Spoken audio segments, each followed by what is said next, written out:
Hi, everybody. Welcome back to the Jiggy Jaguar Show. This is Roger Homefield, filling in for Jiggy Jaguar today. And let's start by welcoming back our regular co-host, Mr. Dan Perkins. That's danperkins.guru. He's a regular on the Jiggy Jaguar Show. For those of you that don't know, he's an author, commentator, TV and radio personality, veteran, and philanthropist. Dan and his wife, Jerry, founded a nonprofit called Songs and Stories for Soldiers, which is an incredible program providing MP3 players to soldiers, allowing them to download over 3 million songs, 100,000 audiobooks, and 30,000 old-time radio programming, and 4 additional hours of sleep audio. So I guess being a veteran, Daniel was what they needed the most, and he really came through in a very big way. Well, Jiggy doesn't surprise me. He gets really amazing guests, and today is no different at all. We have a very substantial guest. That's how I would characterize this gentleman. His name is Frank Vernuccio. He's the editor-in-chief of the New York Analysis of Policy and Government, which provides practical reviews of key issues facing the United States on the federal, state, and local levels. He co-hosts the radio show called And Nothing But the Truth, the radio show on WVOX in Westchester County, New York, with Larry Allison. He has extensive experience as a legislative writer, columnist, and policy analyst with a background in both Republican and Democrat administrations. Please go to his website, usagovpolicy.com. Once again, that's usagovpolicy.com. We only have him for a limited amount of time, so I want to just open the floor to Mr. Frank Vernuccio, and welcome to the show, Frank. It's great to be with you. It's an honor to be with you. But by the way, the name of the show is the Vernuccio Novak Report, and there's a TV equivalent called the American Political Zone. It hasn't been called the Nothing from the Truth for many years, actually, but we still have some great people on the show. Well, I'm never going to believe my eyes again, I'll tell you that.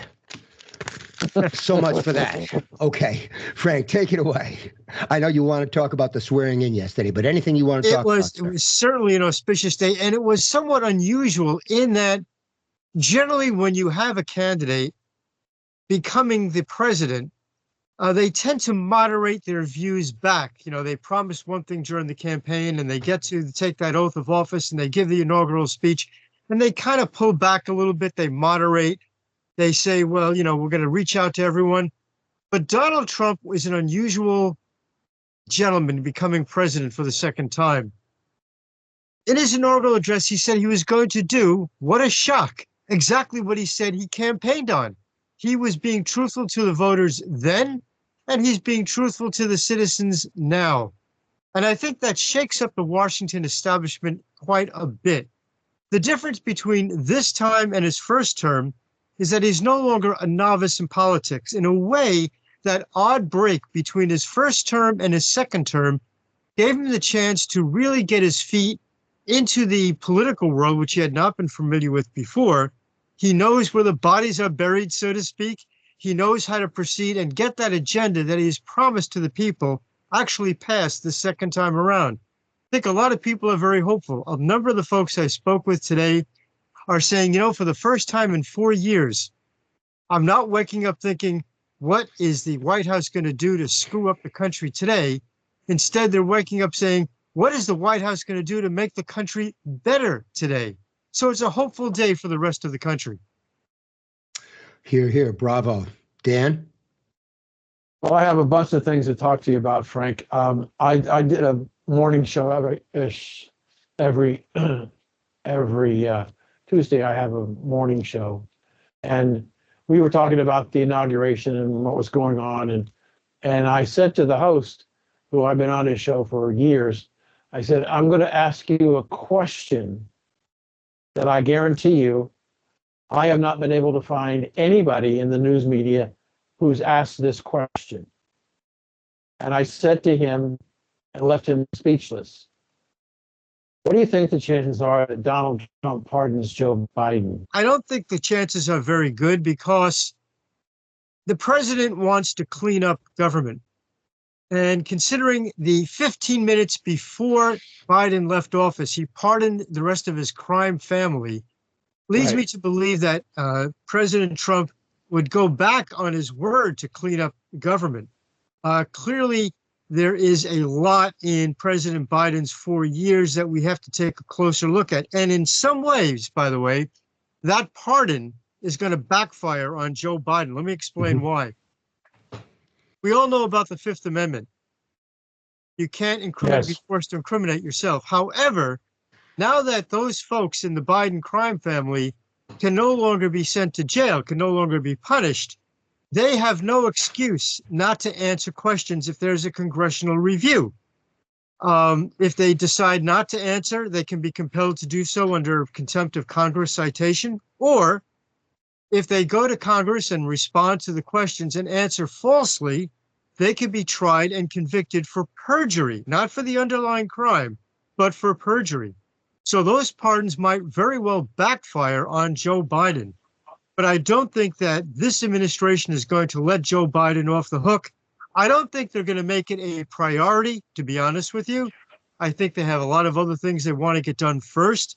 But if, in fact, the matter comes up, and we'll have to see what the new Attorney General, Pam Bondi, decides to do, I think there will be a lot of questions. The way it might come up, of course, if there's some issue between the United States and China or the United States and Russia, where it appears that money passed hands in order to change the Biden administration policy, that could be subjected to review. And in that case, that's how an investigation could begin. Mhm. I agree with that. I And agree with that. I also think that the reason why we would want to have an investigation, not only in the Biden crime family, but the pardons given to which I believe is the first time, Frank, that's ever happened, an entire congressional committee and their staff on the January 6th pardon. Everybody, you're correct. Everybody who got a pardon gives up their right of the Fifth Amendment. They don't have a choice. They give it up to take the pardon. But my point is that if we want to find out what happened and why it happened, then we need the input of the participants in the game. And I'm looking at it and saying, well, wait a minute.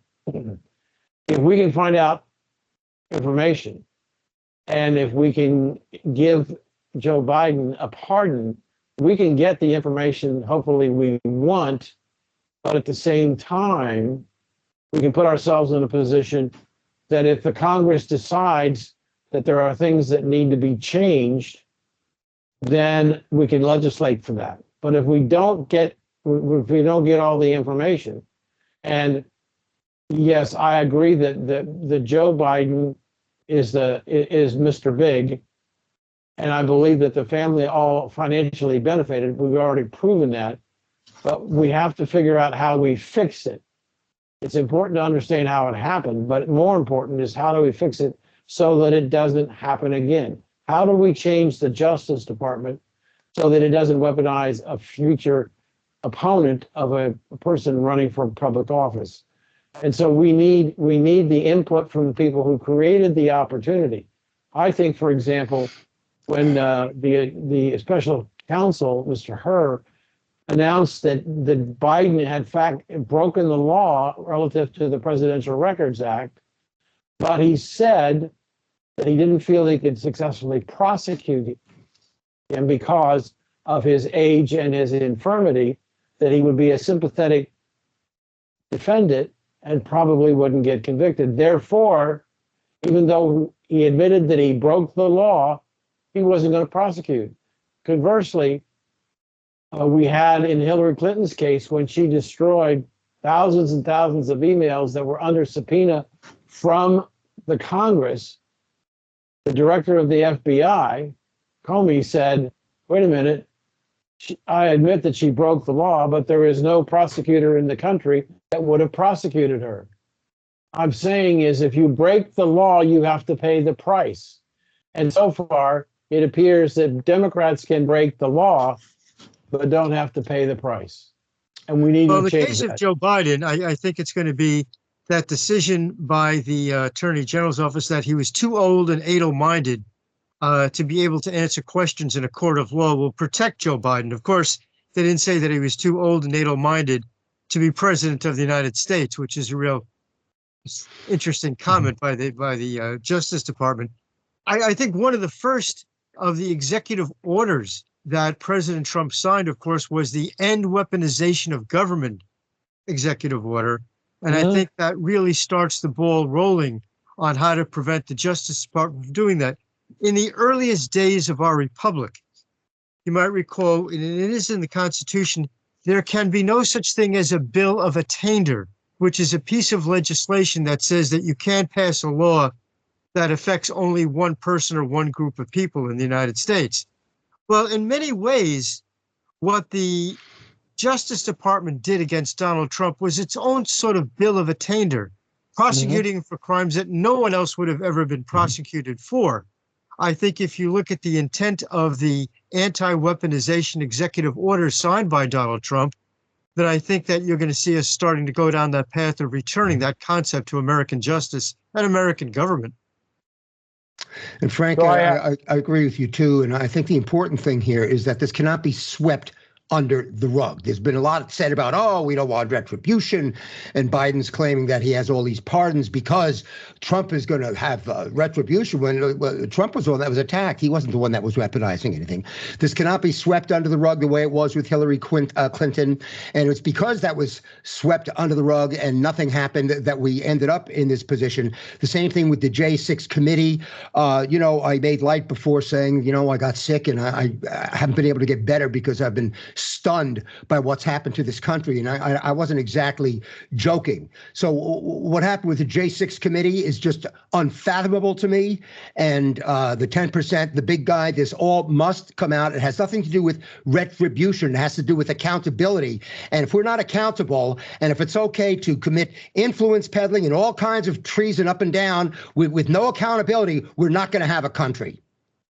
Roger, you're exactly right. And I think that's why exposing this is very important. I don't see penalties being given to Biden or the others. Right. But I think exposing it is absolutely important. And it's important also for U.S. foreign policy. Remember, if we're going to be dealing, and we are, of course, with the Russians and the Chinese one way or the other in the next couple of years, we have to know what they've done in the past to try to warp American foreign policy. So getting those facts are absolutely vital. But, Frank, most of the American public has no idea that Hillary Clinton concocted this whole Russia scheme to literally frame the sitting president of the United States to be a traitor and an asset to Russia. Most of the American public is not even aware of this because it's been swept under the rug. What can be done about that, Mr. Vernuccio? Well, one name that we haven't talked about yet that we really have to start including in all this is Adam Schiff. Newly elected senator from California, former Representative Adam Schiff, who absolutely lied through his teeth and nearly caused a unviolent civil war in the United States through his despicable actions. Now, Adam Schiff is immune from prosecution for the things he said on the floor of the House. We all know that you cannot be prosecuted for libel or slander for comments you made within the walls of the Capitol. However, he went on TV interviews and so forth. And I do believe that in those things, he is liable. President Trump, I believe in one of his various statements, one of the interviews he did yesterday, spoke about, I think he used the phrase, the despicable Adam Schiff. And he's absolutely right. But, sunlight is the best disinfectant. And I think we have to call out the lies that were said during that congressional investigation into so-called Russian collusion. The new president also did a good step in firing and taking away security clearances from the people within the intelligence services who propagated that lie and went along with it. That's an important first step. Something terrible happened to our intelligence services during the Obama administration. When we had a CIA director who was a former communist sympathizer become head of the CIA. I mean, you couldn't at one point become a letter carrier in the post office with his background, and yet here he is now heading the CIA. That warped American intelligence services for a long time. That has to be reversed, and reversed quickly and completely. We're almost out of time with Frank, and it goes fast when you're talking to somebody as his caliber and knowledge. I got to ask a question this morning. What did I think the highlight was of yesterday? And I said, I'm going to say something that you're probably not going to expect. All the pomp and circumstance is wonderful. Mr. Trump's speeches were wonderful. But for me, the highlight of the day, besides being the Ohio State victory over Notre Dame, was when he was doing an informal news conference in the Oval Office while he was signing executive orders. If you really watched that, and a lot of people didn't see it, that was a wonderful, he was very comfortable in his skin, answering the questions. He was polite and respectful to the reporters. And it was refreshing, gotta be refreshing to the reporters, because they didn't have that ever with Joe Biden. But the coup de grace was when that conference was over and the camera backed out, and you saw the top of the Resolute desk stacked with executive orders that he had signed. I thought that was amazing. Dan, I agree with you 100%. And in fact, I think in that brief segue, President Trump answered more questions for reporters than Joe Biden did in his entire 4 years. And Right. You got the concept, you got the feeling that finally somebody is in charge. Joe Biden's 4 years, you had the impression that was some 30-year-old radical staffer or group of radical staffers that were making all the decisions. And Joe Biden couldn't answer the questions or wouldn't answer the questions because he didn't know the answers. He was just there to be the front man and put his signature to paper. You saw with Donald Trump last night an exact same segment. We know who's in charge, and we know that the man knows what he's talking about. Thank God. Frank, do you have another couple of minutes, Frank? Unfortunately, I do have to run, but I look forward to speaking with you both again next week. That would Thank be you, sir. fantastic. Take care, guys. Great being with you. Thanks for being with You us, bet. Mr. Take care. Vernuccio. Bye. Well, there you have it, ladies and gentlemen. Frank Vernuccio. Jiggy never fails to get heavyweight guests. And Dan, what I wanted to ask him next was, but how do we get the truth out to the American people that still don't know the truth when we have such a corrupt media, which is complicit and which has been with them every step of the way with a wink and a nod, allowing the J6 committee to just go run rampant. We've got the man in office and he's got the momentum, but the media still has got 95% of the airwaves. Yeah, but they may have 95% of the airwaves, but their audience is a hell of a lot smaller than it was prior to November. And it's not growing. It's still continuing to go down. The more the left media continues along the path of attacking Donald Trump, the more and more there will be a decline. Mm-hmm. And you're going to see a collapse financially of the mainstream media because they cannot afford to pay these people the kinds of money they're paying them on television when they're generating smaller and smaller ad revenue and their audience is shrinking.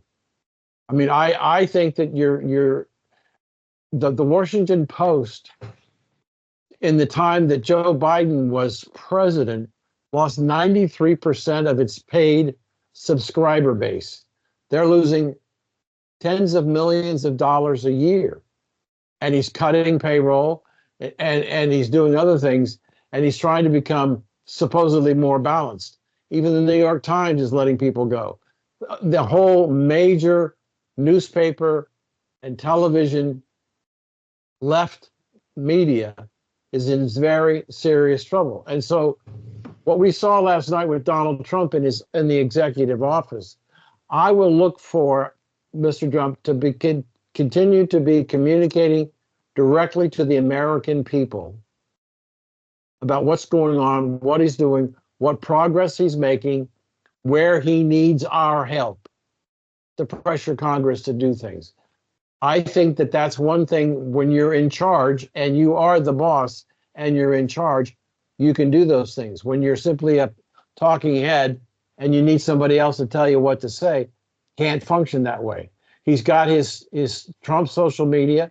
He's got X with Elon. Mm-hmm. So he has a great social platform. He's got an opportunity to, whenever he wants, to go on Joe Rogan and other people. So he has a platform today that was much different when he started this campaign. He has a much broader communication base with the American people than he ever had before. You know, a lot of people say, oh, don't go back to the past and just go forward to the future and this and that. But let me just bring it up again, Dan. I wonder, how important do you think it is that the American public is made to understand that Hillary Clinton literally concocted this entire story about Trump being a Russian spy? And how is it that she can still run around these talk shows, smiling around like everything is normal and this is just her point of view? She should be humiliated beyond the point of ever showing her face in public again, as far as I'm concerned. I agree with you there. I think it's because she has contacts within the social media and the mainstream media, at least as we know it today. But the people who are big supporters of hers and Joe Biden are losing their jobs. They're being transferred. Nora O'Donnell is leaving CBS Evening News. She's going to do something else. People on CNN and MSNBC are either losing their jobs or going to a different time slot. It's the media.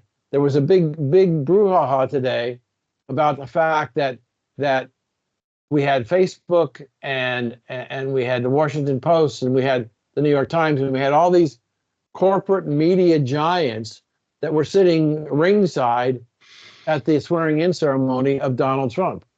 They understand that things have changed, and they understand from a business standpoint what their previous model has done to them. And they've seen what Elon did when he took over Facebook, or when he took over Twitter and changed the dynamics, fired thousands of people, and still was a tremendous force in providing fair and balanced information for the American consumer. So I think there are greater opportunities, and I think that the social media is going to continue to grow in its strength and power over the typical mainstream media.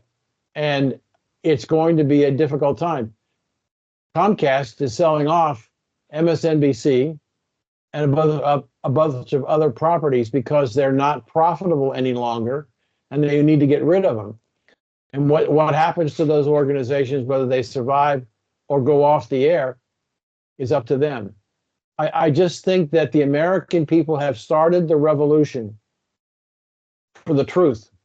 And those organizations that have not been telling the truth are the ones that are going to be adversely affected and are being adversely affected about what's going on in this country and what we're reporting what's going on in the country. And what should happen to people like David Weir and Candy Crowley, for that matter, where they deliberately lied during the middle of a presidential debate that could literally have swung the election? What should happen to people like that? They either have to wear a sign around their neck that says commentary and it's my opinion, or they can't do that. The mainstream media, do you remember when I was growing up, the news, there were 3 news people, 4 possibly. Right. You had Huntley and Brinkley, Mm-hmm. Walter Cronkite, Mm-hmm. and David Brinkley. Mm-hmm. He came on his own. And then you had John Chancellor. All of them were reporters who had reported during the wars and gone into the field and developed the stories. And they came back and reported them to the American people. The people that are sitting in the chairs are not reporters. They're commentators. And so you either have to change the makeup of your channel and make our network and say we're going to be a commentator network, or you're going to have to go back and start telling the straight news. I don't think that the people that are sitting in the chairs today are capable of going back and telling straight news and becoming true reporters. I don't believe that's possible. I agree. And what about the business, though, Dan, about the fact that six corporations own virtually all of the news media and therefore control the narratives, whether it be the World Economic Forum, New World Order, and all this and that stuff that, frankly, is way over my head. What about that? What about the fact that these six corporations control all of the news media? Well, I believe in free markets. And when a company becomes one of the six most powerful news outlets in the country or the world, it's because they did something right and their competitors did something wrong. Right now, on any given day, Jiggy's show or my show on my network will draw a bigger audience than CNN. And yet I don't make $12 million like Mr. Vanderbilt. So what's going on is that they've got special deals. Like you can't go in any airport in the United States and you can only see one channel for news on television. It's CNN. That's a huge source of revenue for them. If they were to lose under Donald Trump, the broadcast channel in airports across the United States, they would be in serious financial difficulty. And that's one thing that Mr. Trump could possibly do. Take it away, give it to somebody else, sell it to somebody else. So I really think that they're struggling to try and figure out what they should be. They have been severe left for such a long time that they're almost instantly critical of whatever Donald Trump does, no matter whether it's good or bad. They're critical that he shouldn't do it or can't do it. It's like Chuck Schumer, now the minority leader of the Senate, is saying, I don't believe that Mr. Trump can bring down the price of gasoline by dropping the cost of fuel by drilling baby drill. He's obviously not a person involved in the oil patch, and he's not an economist. Right. If you create a greater supply than demand, It's very simple. You bring prices down. And we can sell our oil and natural gas virtually all over the world. And we can be competitive with all the Arab nations who have oil. And as a result, we can get a bigger share of the oil market and we bring it down. What Schumer is missing, or he's unwilling to admit that he knows, when you pull crude oil out of the ground, it doesn't just go only to make gasoline. It's in thousands. It's distilled in thousands of products, medicines and paints and chemicals and all kinds of stuff that affect our economy. So that if we bring down the cost of building materials because we brought down the cost of fuel to make them and to power the machinery that builds, we should be able to bring down the cost of housing and the cost of everything else. A farmer who's paying a huge percentage of their income for fuel to run his tractors and his machines. If you bring down the cost of energy, they can run their farms more efficient. They can bring the price of foodstuffs down. And so energy is a huge and an important fact in how Mr. Trump is going to put more money in our pockets by bringing down the price of energy, but he's going to put more and more people to work. I mean, just like he had when he won before, we had corporations from all over the world who were dying because of his tax structure to bring their businesses into the United States because it was more profitable for them to build it in the United States than it was to build it in their home country and ship it here. Mm-hmm. And that's going to employ American workers. So it's not rocket science what he's trying to do. It's basic fundamental economics. Right. I don't understand how Schumer could say something so stupid. Then again, when you consider some of the other things that he said, I suppose we can understand why he would say something so stupid. Anybody that knows anything at all about commodities, especially an emotional market like oil, knows that just the very psychology of drill, baby, drill is enough to drop the price of barrels of oil precipitously. And that's exactly what's going to happen.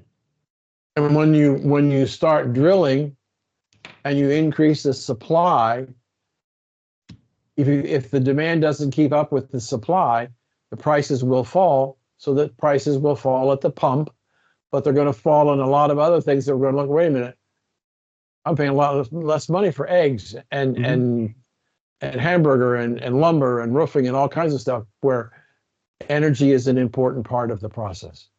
And that's why Trump said they'll not only fall, but they will fall quickly. And they will fall quickly because, like I said, the psychology is probably the biggest component of the price of oil. Right. I agree. So what was your impression of the inauguration ceremony yesterday and the day? Well, I'm just glad everything went smoothly. I'm always suspect, and I don't understand exactly what happened with that little musical snafu with the cue for Carrie Underwood singing the song. I don't see why a mistake like that would have happened, and I'm just so suspect of so many people out there that just want to see this country fail, that want to see Trump fail. It got me quite nervous, to tell you the truth. And of course, she just pulled it out of the hat and did the professional thing. But everything was very dignified, and everything went just fine, I suppose. And the speech was actually kind of strong. I thought he was going to make it have a bit more of a conciliatory, unifying tone on the first one, but no, he laid it out. He spoke the truth. And then his second speech was even more so. And I just, I scratch my head and smirk when they talk about what the media thinks. Who cares what the media thinks? When they said, the media, that his second speech, it undercuts his first speech. Who cares what you think at this point? Just shut the hell up. That's my emotional feeling. And after all, I am a commentator. I'm not a newsman, so I can say that. Who cares what they think at this point? Look what caring what they've thought about for the last 10 years has brought this country. They brought us to the brink of disaster. Who the hell cares what they think? I agree. I will tell you that I have this concern. When Donald Trump became president the first time, he did not understand the political process in Washington, D.C. He didn't understand that even if the Republicans had the majority, the Democrats were in charge. The Democrats set the agenda, even though the Republicans were in charge. And so he was surprised not only of that, but he was surprised that there were Republicans, including the Speaker of the House, Paul Ryan. What a disaster. Yeah, what a backstabber. Against what he was trying to do. And yet, with all of those people against him, look what he accomplished anyway. Unbelievable. And just imagine what it would have been like had he had the support of the Republicans. I think he's got the support. He's still got some rhinos, but he's got a lot of support this time around. He understands what's going on. So the question becomes, what is he going to do?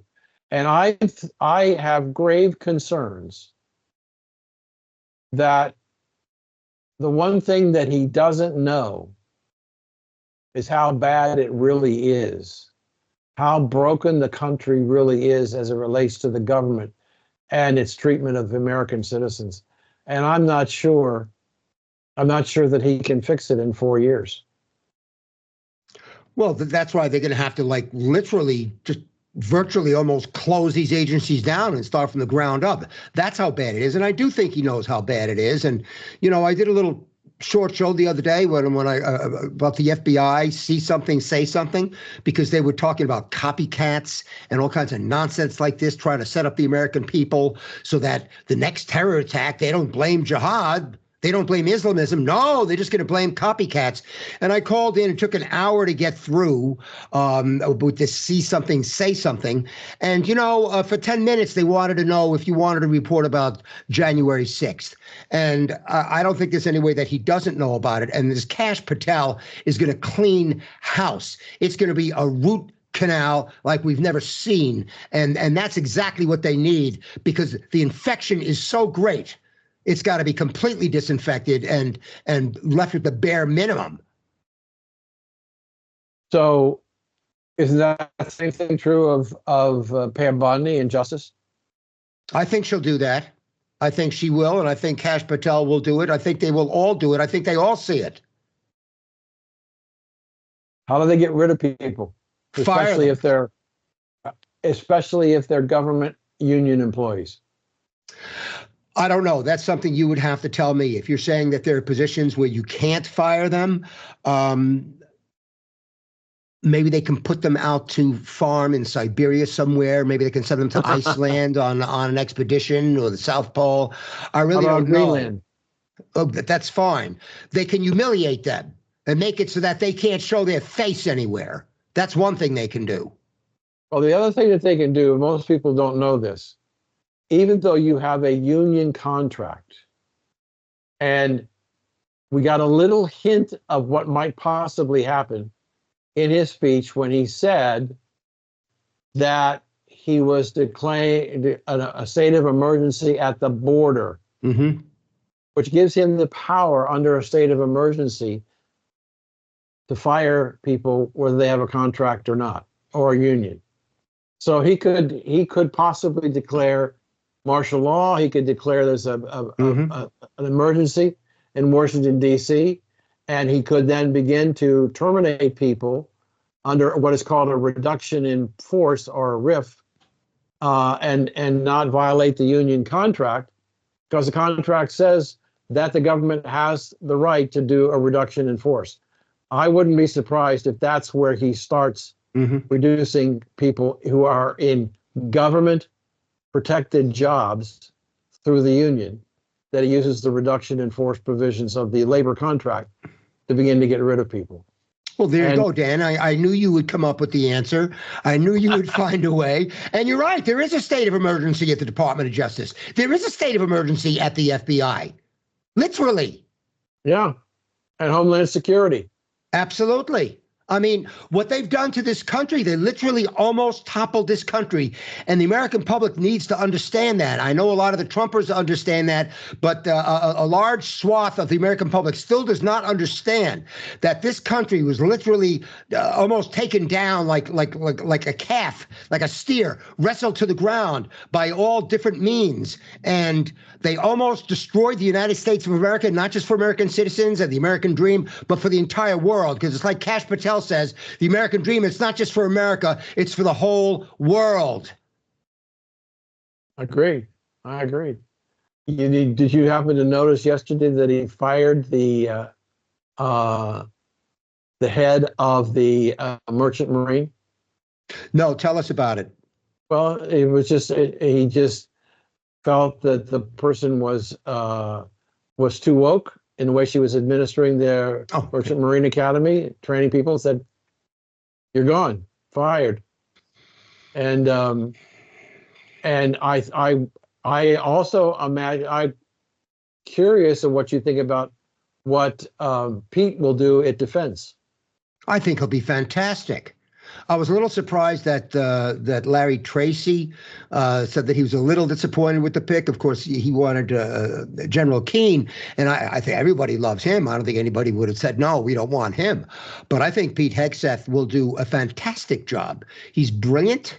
He loves this country. He has the experience on the ground, and he has a bird's eye view, I believe, of what's going on. And I'm extremely excited for what Pete Hegseth is going to do. I predict that one day he'll be president. That's a real possibility. I followed him for a long time, and I think that what he was doing is his hearings. The generals that I've talked to and interviewed on my show over the years of the Biden administration have told me that the recruiting is atrocious. Every branch of the government is meeting their quota to bring new men and women to join the military. Right. And therefore our military is shrinking in size.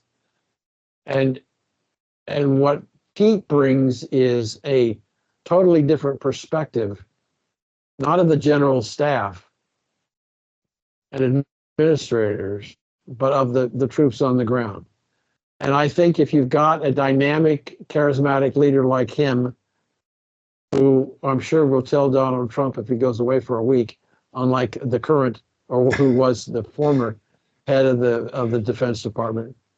Plus the idea that for 7 years, the Defense Department never had an accurate budget. And so we don't know how much we're spending. And so I think that the idea that we're going to not only take a look at the leadership in the Defense Department, we're going to look at how they spend money. That's important, because Sure. if they're squandering our money, I mean, the amount of money in weapons that we have sent to Ukraine is now have to be replaced. I have great concern, and I hope I'm wrong, that we're going to see a situation relatively soon where we're going to see another front open up in the East. We're going to see China try to invade Taiwan and North Korea to invade South Korea. We don't have the manpower to add 2 more fronts and put our people at risk. In addition to that, Mr. Trump is telling us that the Chinese control the Panama Canal. If they close the Panama Canal, the only way for American warships to get to the Far East is that they got to go down all the way around South America and then back up again, and that could take a long time. And there could be a lot of damage done by the Chinese and the North Koreans. A lot of people don't know this one, and maybe you're aware of it. The border between North and South Korea is such that, and this has been some time ago, but at one time, the Chinese, or the North Koreans, had enough artillery pieces, tens of thousands of artillery pieces on the border with South Korea that could reach Seoul. They don't have to. They won't have to invade South Korea. They'll bomb it with its artillery. And so we sent so many of our artillery shells to the Ukraine.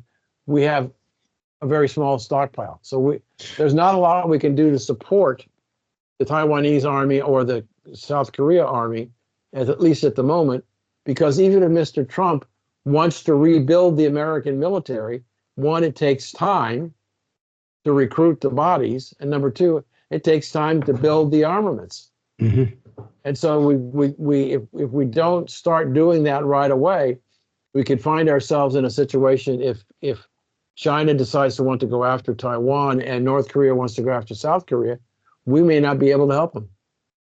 And I just want to bring up a couple of things. You know, one of the reasons that China has a little bit more swagger is because of their relationship with Russia, which we created, or I should say the Democrats created, as part of a byproduct of this Russia hoax, trying to frame presidents as a Russian asset. We literally pushed Russia into the arms of China. We created this new friendship that they have. We single-handedly, not we, the Democrats created that situation. And it makes me sick to no end. You know, and this, as far as China being around the Panama Canal, this didn't just happen overnight. You know, over 20 years ago, Frank, Dan, I used to, as an entertainer, I was flown to the, I can't remember, honestly, if it was the Western Lock or the Eastern Lock. And in the Panama, when you're on the West, you actually go west to go to the East side and vice versa. It's very confusing. But I was flown to one of the locks every 2 weeks. And I would stay overnight and then pick up the cruise ship. And on the beautiful ride from the airport to the hotel and through the villages and all these structures and all the homes and apartments and all these structures that had been built there over the years, I was told right from the very beginning, you see all this? They said, you see all this stuff here, all this? It's all Chinese. It's all Chinese that are living here now. And this was 20 years ago, Dan. So when Trump says that, yeah, we gave the Panama Canal back to Panama, but we didn't give it to China, he's damn well right. And he's been right all along. Trump always ends up being right. He was right all along. So this didn't happen overnight. The Chinese have been in there for quite some time now. And boy, have we been the dummies. Have we been the fools when it comes to the Panama Canal? And do you think we'll send troops to take it back? If necessary. I can't think that's where, I can't see the Chinese or the Panamanians giving it up for nothing. well, I don't see the Chinese sending troops. Look, it's now, if it's a matter of national security, which it is, it's in our hemisphere. We built it. Panama broke the rules. They broke the rules. And as such, we're entitled to take it back. Mm-hmm. So in the treaty, they gave it to them for $1. well, yeah, well, the whole thing was so ridiculous that he would do that. But nonetheless, had they owned up and been honest brokers and lived up to the agreement, that would be one thing for us to say, no, we changed our mind, we're taking it back. But they did not live up to the agreement. They're screwing us left and right. We've been taken advantage of, made the fools of, and now Trump is saying, no mas, it's not going to happen anymore, not in our hemisphere. And, remember the old Monroe Doctrine? Sure. It needs to come back, and it needs to come back right now, because there's only one United States of America in this world. And without the United States of America, this world would not be a very pretty place for anyone. Yeah, I agree. Well, what do you think of the situation, though, with Panama, as far as push comes to shove? I think that the number I've heard is that they're now charging over $400,000 for one ship to traverse the canal. $400,000. Well, do you think it'll be worked out in an economic agreement to diffuse everything, or do you think that we'll end up saying, that's it, we're done with you people, we're taking possession of the canal? If we take possession of the canal, we take possession of the responsibility to run it and maintain it. Mm-hmm. That means we're going to have to put Navy personnel in Panama permanently. We want to do that? Well, I don't know. Do we want the Chinese to be there permanently? No, by no means. It's not very good choices, huh? No, see, that's a very important observation. Not so much about the Chinese as in many of the situations we're in, we don't have many choices. We don't have a lot of choices. If you look at the pictures, for example, in Ukraine, who would want to live there? It's going to take an enormous amount of money to try and just to get rid of the rubble and start to try and rebuild. Where's it going to come from? Is it going to come from Russia? Probably not, because if Trump is right and we drill, baby, drill, and the price of crude oil drops, that affects the treasury of all of the exporting nations, including Russia and Iran, and affects those two countries because energy is such an important part of revenue for them as far as export business. But I look at it and say, what are the choices? I really don't know what the choices are. I know that China is the biggest oil trading partner with Iran because China does not have a source of crude oil on its own. It has to import it, has to buy it in the open markets. And so if it's buying it in the open market from Iran and we shut down Iran's oil production, then we're in a situation where what's China going to do? Does that make China more aggressive about trying to protect their economy and getting a source of oil? Or are they going to wind up paying the price to buy oil from America. I don't know, but it's something that's problematic that we have to think about. And that's the challenge of Mr. Trump. There are so many members on the chessboard that are moving at the same time. It's hard to keep track and how they interact with each other.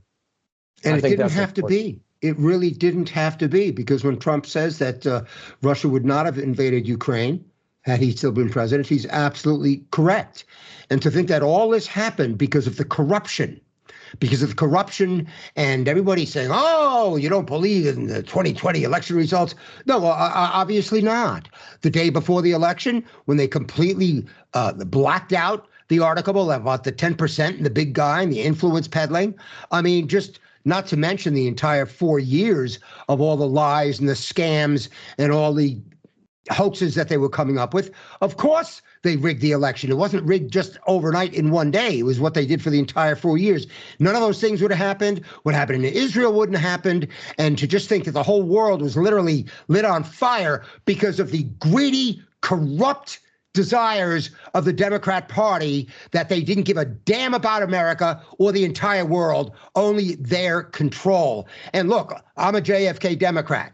My whole family, they were Democrats. Most people I know were always Democrats. But, those Democrats loved America. They loved America. And when they lost an election to Nixon, everybody celebrated the inauguration anyway. Everybody threw up confetti because it was America's celebration of itself. America celebrated being a democracy. It didn't matter that much at that time who won. Okay, there were differences in how to go about things, but nothing like this. Now, one good thing that I heard yesterday that was very heartwarming, Dan, and hopefully it's going to be enough to really carry this country for the next several generations, is that young people are celebrating American patriotism now. Young people that their entire lives never got to celebrate a patriotic America. Their entire lives, they were never able to be patriotic because there was no such thing for anyone in their generation. And they're just discovering it now. They're going, whoa, this is great. We like the American dream. This is what we want. We want a meritocracy. We want people to succeed. We want everybody to have equal opportunity to succeed. And we want America to succeed. Well, what's your reaction to that? Because I'm very uplifted by that. I think that that's one of the things I had said before the election, that I was concerned that we had another generation that had no patriots. And I think part of that is demonstrated by the lack of people joining the military, men and women, in any of the branches. I hope that young people begin to understand that it's honorable to serve your country, and you learn things that you don't learn in any other way of life. I know that I did. And it was, I remember the first day of basic training at Fort Knox, Kentucky, the home of the 5th Armored Division, Patton's Armored Division. And the drill sergeant, big old black drill sergeant, huge man, said to us, "You're about to embark on a journey. And you'll get out of the journey what you put in the journey. If you take advantages of all the opportunity to meet people, to learn things, you'll be a better person. But if you fight the opportunity the whole time, you will not be happy and you won't enjoy being in the military." So how you approach your service will have a big impact not only on you today, but will have an impact on you the rest of your life. And I have to tell you, Roger, I was in Fort Knox, took my basic training in advanced infantry training there in communication school. It was the best time of my life. I had a great time. I had great friends. We did things together. And I enjoyed it. And I encourage people, young people today, give it a try. You might find yourself feeling better about yourself, invested in your country, and you may help save your country.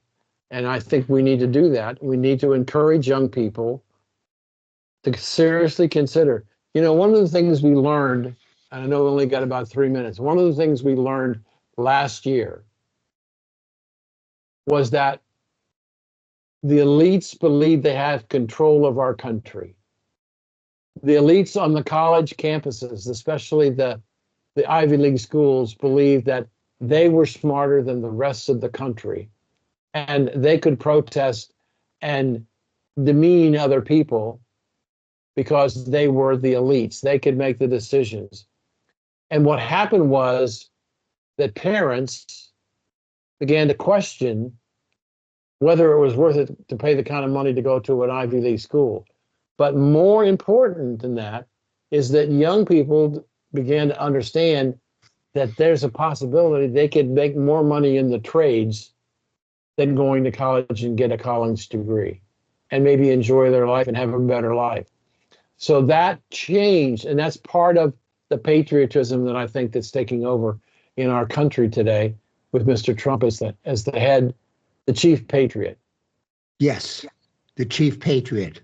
Mm-hmm. And just like FDR used to have those fireside chats, Sure. I've contended for a long time that it's Trump who's going to unify the country. It's Trump who's going to rekindle the spirit of America. It's Trump that's going to rekindle the spirit of the shining beacon on the hill. And I believe it's already taking root, Dan Perkins. I do. I agree with you. I think it is. I think that when the people saw the outcome of the election, even though the Democrats were lying to the American people about their prospects of winning the election, which they did. They lied to the American people. They lied.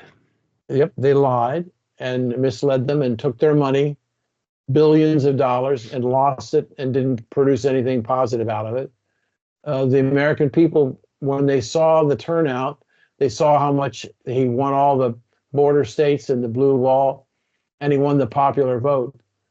The American people realized he's the right guy, because his message was simple: do what's best for America first. And that was a message that was very strongly resonating with the American people, and that's why they pulled the lever for Donald Trump.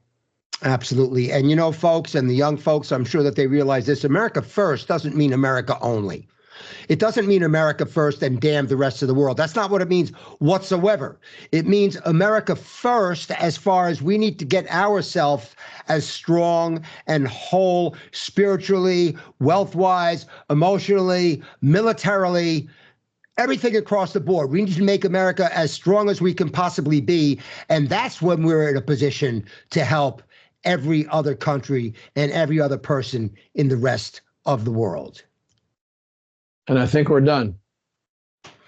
Dan Perkins, you're a gentleman, you're a patriot. You must have been one heck of a guy to serve with. And I know all the people that served with you are grateful for all the things you have done for them. Ladies and gentlemen, this is Dan Perkins, danperkins.guru. This is Roger Homefield. Drop by and see me at joecitizenshow.com. I'm sitting in for Jiggy Jaguar today. Our guest was Frank Vernuccio. Thank you all for being with us.